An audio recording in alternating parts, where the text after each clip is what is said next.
actually my lola's idea na mag-artista ako ng museum. Tapos, sumali na ako ng Little Miss Philippines as early as 3 years old. And I actually had no idea kung ano yung mga pinaggagawa ko doon. And si Mom talaga yung sumama sa akin. Siya yung nagturo kumanta. Siya yung nagturo ng mga dance steps. Mga 7 or 8 years old ako, naroon ako ni Papa na tumugtog ng mga instruments like the piano and then yung guitar.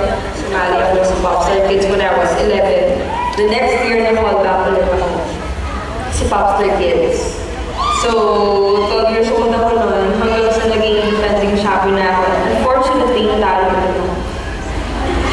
But, hindi naman din sobrang nakaka-depress yun for me kasi it was more than a competition, the competition itself. Kasi it was basically a great experience then as early as 12 years old, medyo gamay ko na rin na, alam mo yun, pumasok ulit sa TV. Hanggang sa nagkaroon ako ng big break. And that big break was,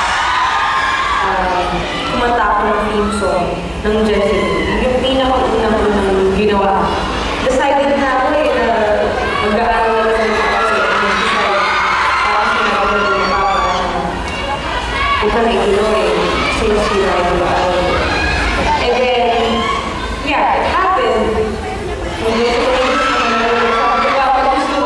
Ginusto ko na siya kasi maganda ako na ako sa kanya eh. Parang hindi lang siya makawalan kasi nandun yung opportunity. So, wala na rin siya nagawa ko sa akin. Ito siya eh, nakipag-video na ako sa kanya na yun,